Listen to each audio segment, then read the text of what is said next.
कपटी सरपंच ने दी बीरबल को चुनौती। आगरा की सुबह हमेशा की तरह हल्की ठंडक और यमुना की धीमी हवा के साथ शुरू हुई थी। लाल किले के ऊंचे बुर्जों पर सूरज की पहली किरणें पड़ रही थी। दरबार सज चुका था। बादशाह अकबर अपने सिंहासन पर विराजमान थे और उनके दाहिने हाथ शांत मुस्कान और तीक्ष्ण बुद्धि वाले बीरबल हमेशा की तरह कुछ सोचते हुए खड़े थे। इसी समय दरबार के बाहर हलचल मची। पहरेदारों ने घोषणा की, जहांपनाह।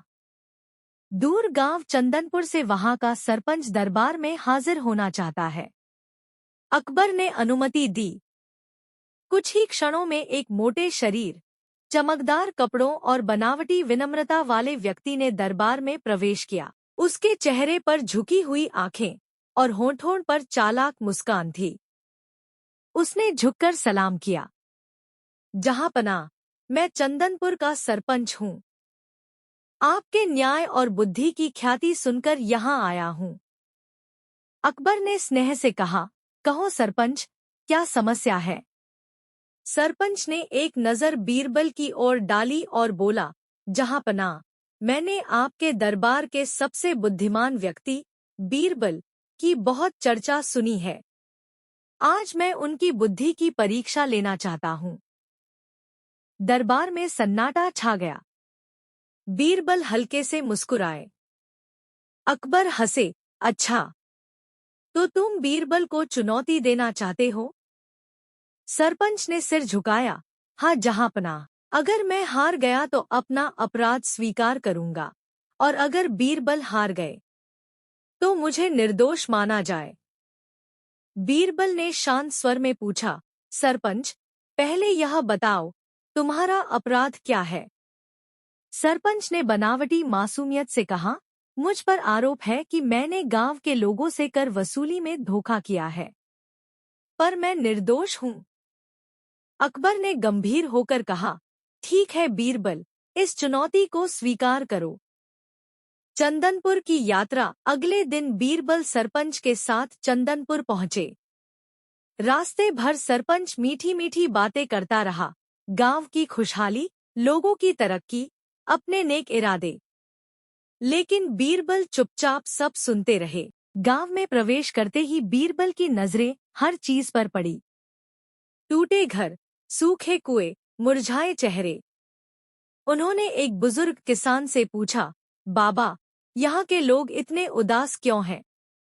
किसान ने डरते हुए सरपंच की ओर देखा और धीमे स्वर में बोला, हुजूर, कर इतना ज्यादा है कि पेट भरना मुश्किल हो गया है। सरपंच बीच में बोला, अरे, ये बूढ़ा बढ़ा चढ़ाकर बोल रहा है। बीरबल ने कुछ नहीं कहा, पर उनकी आंखों में सब दर्ज हो चुका था। पहली चुनौती, न्याय का तराजू। सरपंच बोला, बीरबल जी, मेरी पहली चुनौती है, गांव के 3 लोगों में से बताइए कौन सच्चा है। 3 व्यक्ति सामने आए। तीनों ने अलग अलग कहानी सुनाई। बीरबल ने ध्यान से सुना और फिर कहा, सच्चा वह है जो बोलते समय अपनी आंखें नीचे नहीं करता। एक व्यक्ति घबरा गया। सच सामने आ गया। सरपंच को पहली हार मिली। दूसरी चुनौती, ईमानदारी की परीक्षा। सरपंच ने अगली चाल चली। उसने एक संदूक मंगवाया और कहा, इसमें गांव का खजाना है। बताइए इसमें कितना धन है? बीरबल ने संदूक उठाया, हिलाया और बोले, इसमें धन कम, पाप ज्यादा है। संदूक खोला गया, अंदर आधा खाली था। गांव वालों में फुसफुसाहट फैल गई। तीसरी और अंतिम चुनौती, सच का आईना। सरपंच अब घबरा चुका था। उसने आखिरी दाव चला। अगर मैं दोषी हूं तो सिद्ध कीजिए। बीरबल ने गांव वालों को इकट्ठा किया और कहा, हर व्यक्ति अपने घर से एक मुट्ठी मिट्टी लाए। सब लाए। सरपंच की मिट्टी अलग रखी गई। बीरबल ने कहा, जिसने गांव को धोखा दिया है, उसकी मिट्टी में गांव की खुशबू नहीं होगी। मिट्टी सूंघी गई। सरपंच की मिट्टी में बदबू थी, क्योंकि वह दूसरे गांव से लाई गई थी। सच सामने आ गया। सरपंच टूट गया और बोला, मैं दोषी हूं। लालच ने मुझे अंधा कर दिया। न्याय और शिक्षा अकबर के सामने सब प्रस्तुत हुआ। अकबर ने कहा, लालच इंसान को भीतर से खोखला कर देता है। सरपंच को दंड मिला और गांव को राहत। बीरबल ने गांव वालों से कहा, सच्चाई देर से सही, जीतती जरूर है। दरबार में लौटकर अकबर ने मुस्कुराते हुए कहा, बीरबल, तुमने फिर साबित कर दिया, बुद्धि के आगे कपट टिक नहीं सकता। बीरबल ने विनम्रता से सिर झुका लिया। शिक्षा, जो व्यक्ति पद और शक्ति का दुरुपयोग करता है, उसका पतन निश्चित है। सच्चाई और ईमानदारी के सामने हर कपट हार जाता है। दरबार में सन्नाटा छाया हुआ था। चंदनपुर का सरपंच सिर झुकाए खड़ा था। उसकी चालाक आंखों की चमक बुझ चुकी थी। गांव वालों की सच्ची गवाही और बीरबल की तीक्ष्ण बुद्धि ने उसके झूठ के किले को ढहा दिया था। पर कहानी यहीं समाप्त नहीं हुई थी। बीरबल जानते थे, कपट एक बार उजागर हो जाए, फिर भी उसकी जड़ें गहरी होती हैं। अकबर ने गंभीर स्वर में कहा, सरपंच, आज तुम्हारा अपराध सिद्ध हो चुका है। पर न्याय केवल दंड देने से पूरा नहीं होता, सुधार भी आवश्यक है। सरपंच ने कांपती आवाज में कहा, जहांपनाह, मैं अपने अपराध स्वीकार करता हूं। पर एक विनती है, मुझे एक अवसर दीजिए। दरबार में हल्की हलचल हुई। बीरबल ने अकबर की ओर देखा और बोले, जहांपनाह, अवसर दीजिए, पर परीक्षा के साथ। अकबर मुस्कुराए, ठीक है बीरबल, अब तुम ही तय करो। कपट की जड़। बीरबल ने सरपंच से पूछा, तुम्हें लालच क्यों हुआ? सरपंच कुछ क्षण चुप रहा, फिर बोला, मुझे शक्ति का नशा हो गया था। मैं सोचने लगा था कि गांव मेरी मुट्ठी में है। बीरबल ने गंभीर स्वर में कहा, यही समस्या है। जो स्वयं को गांव से ऊपर समझ लेता है, वही सबसे बड़ा अपराधी बनता है। उन्होंने आदेश दिया कि अगले 7 दिनों तक सरपंच को एक साधारण किसान की तरह रहना होगा, बिना किसी अधिकार, बिना किसी भय के। किसान का जीवन। अगली सुबह सरपंच को साधारण कपड़े पहनाए गए। उसे एक छोटे से खेत में काम दिया गया। तेज धूप, कठोर मिट्टी और सूखे हाथ, सरपंच के लिए यह सब नया था। पहले दिन ही उसके हाथों में छाले पड़ गए। दूसरे दिन वह थक कर गिर पड़ा। तीसरे दिन उसे एहसास हुआ कि जिन करों से वह ऐश करता था, उन्हीं करों की मार इन किसानों पर पड़ती थी। एक किसान ने उससे कहा, भाई, मेहनत का फल मीठा होता है, पर पसीने से सींचना पड़ता है। सरपंच की आंखों में आंसू आ गए। नया षड्यंत्र पर कपट पूरी तरह मरा नहीं था। सरपंच का एक साथी, जो गांव का पुराना मुनीम था, छिपकर साजिश रच रहा था। उसने गांव वालों में अफवाह फैला दी कि बीरबल गांव की जमीन हड़पना चाहते हैं। गांव में तनाव बढ़ने लगा। कुछ लोग भड़क उठे। बीरबल ने यह सब देख लिया। उन्होंने गांव की चौपाल में सभा बुलाई। सत्य की चौपाल। बीरबल बोले, जिसे जो कहना है, खुलकर कहे। डरने की आवश्यकता नहीं। एक युवक बोला, कहा जा रहा है कि आप हमारे कुएं और जमीन बादशाह के नाम लिखवा लेंगे। बीरबल मुस्कुराए और बोले, अगर मैं ऐसा करूं, तो सबसे पहले इस कागज पर मेरा नाम होगा। उन्होंने एक खाली कागज दिखाया। फिर बोले, सच वही होता है जो सामने खड़ा हो, अफवाह हवा होती है। उन्होंने मुनीम को बुलवाया। कठोर प्रश्नों के सामने वह टूट गया और साजिश स्वीकार कर ली। पश्चाताप। यह सुनकर सरपंच जमीन पर गिर पड़ा। मैंने ही इसे ऐसा बनने दिया, वह रो पड़ा। बीरबल ने उसका हाथ थामा। पश्चाताप तभी सच्चा होता है, जब इंसान दूसरों की भलाई में लग जाए। अंतिम परीक्षा अकबर के आदेश से सरपंच को अंतिम परीक्षा दी गई। उसे गांव के खजाने की देखरेख करनी थी, पर बिना किसी पहरे के। 7 दिन बीते, खजाना ज्यों का त्यों रहा। 8वें दिन सरपंच स्वयं अकबर के सामने उपस्थित हुआ और बोला, जहां पनाह, अब यह खजाना मेरा नहीं, गांव का है। अकबर ने बीरबल की ओर देखा। बीरबल ने सिर झुका दिया। न्याय का निर्णय। अकबर ने घोषणा की, सरपंच को उसका पद लौटाया जाता है, पर शर्त के साथ, हर निर्णय गांव की सभा में होगा। गांव में खुशी की लहर दौड़ गई। विदाई का संदेश। जब बीरबल लौटने लगे, गांव वालों ने रास्ता रोक लिया। एक बच्चा बोला, बीरबल जी, बुद्धि क्या होती है? बीरबल मुस्कुराए, जो दूसरों का दुख समझ ले, वही सच्ची बुद्धि है। अंत और शिक्षा। चंदनपुर में अब न भय था, न कपट। सरपंच बदला हुआ इंसान बन चुका था।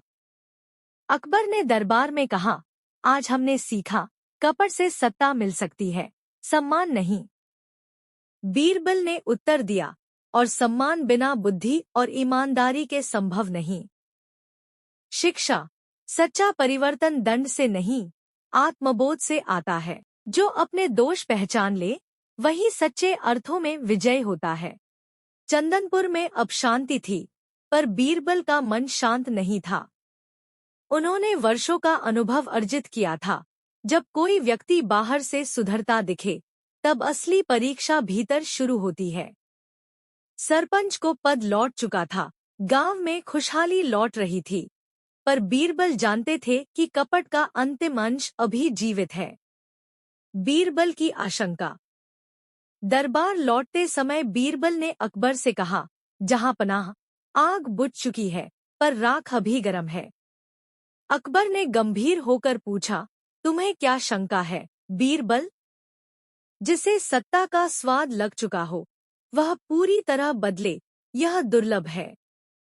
सरपंच सुधर चुका है, पर उसका अतीत अभी उसका पीछा कर रहा है। अकबर ने आदेश दिया, तो अंतिम परीक्षा हो। अंतिम परीक्षा की घोषणा। अकबर का फरमान पूरे चंदनपुर में गूंज उठा। गांव में एक महायज्ञ होगा। गांव का सारा धन, अन्न और आभूषण एक ही स्थान पर रखे जाएंगे। कोई पहरा नहीं होगा। 3 रातें। यदि एक कण भी कम हुआ, तो सरपंच को आजीवन दंड मिलेगा। यह सुनकर गांव सिहर उठा। सरपंच का चेहरा पीला पड़ गया। उसने कांपते स्वर में बीरबल से कहा, अगर कोई और चोरी कर ले तो? बीरबल ने उसकी आंखों में देखते हुए कहा, तब दोष तुम्हारा ही होगा, क्योंकि विश्वास की रक्षा भी नेतृत्व का ही धर्म है। पहली रात भय। पहली रात गांव में सन्नाटा था। लोग अपने घरों में दुबके हुए थे। सरपंच पूरी रात जागता रहा। उसके मन में विचारों का तूफान था। अगर मैंने पहले जैसा ही किया होता तो? अगर मैं चुपचाप थोड़ा सा। उसने स्वयं को रोका। पसीना बहने लगा। दूर एक साया हिला। सरपंच ने लाठी उठाई और दौड़ा। वह गांव का ही एक युवक था, लालच में भटका हुआ। सरपंच ने उसे रोका। पहली बार उसने दंड नहीं दिया, समझाया। दूसरी रात लालच। दूसरी रात और कठिन थी। यज्ञ स्थल पर रखे सोने की चमक आंखों को चुभ रही थी। सरपंच अकेला बैठा था। कोई देखने वाला नहीं। उसका हाथ आगे बढ़ा और फिर रुक गया। उसे बीरबल के शब्द याद आए। सच्चाई तब ही सच्ची होती है, जब कोई देखने वाला न हो। उसने अपना हाथ पीछे खींच लिया और रो पड़ा। तीसरी रात सत्य की आग। तीसरी रात सबसे भयानक थी। सरपंच का पुराना मित्र, वही मुनीम, छिपकर आया। उसने फुसफुसाकर कहा, बस थोड़ा सा उठा ले, कोई नहीं जानेगा। सरपंच खड़ा हुआ। क्षण भर को लगा, सब खत्म। पर अगले ही पल उसने यज्ञ की आग में मुनीम का थैला फेंक दिया। अब नहीं, सरपंच दहाड़ा, अब मैं वही रहूंगा जो मेरा गांव चाहता है। मुनीम भाग गया। भोर का निर्णय। 3 रातें बीत गई। सूरज उगा। अकबर, बीरबल और दरबारी चंदनपुर पहुंचे। गांव का खजाना खोला गया। सब कुछ पूर्ण था। सरपंच आगे आया, हाथ जोड़कर बोला, जहांपनाह, आज मैं निर्दोष नहीं, शुद्ध हूं। बीरबल मुस्कुराए। बीरबल का अंतिम प्रश्न। बीरबल ने पूछा, अगर मुनीम सफल हो जाता तो? सरपंच ने उत्तर दिया, तब भी दोष मेरा होता, क्योंकि मैंने कभी लोगों को लालच से लड़ना नहीं सिखाया था। बीरबल की आंखों में संतोष झलक उठा। अकबर का ऐतिहासिक निर्णय। अकबर ने घोषणा की, आज से चंदनपुर केवल गांव नहीं, न्याय का उदाहरण होगा।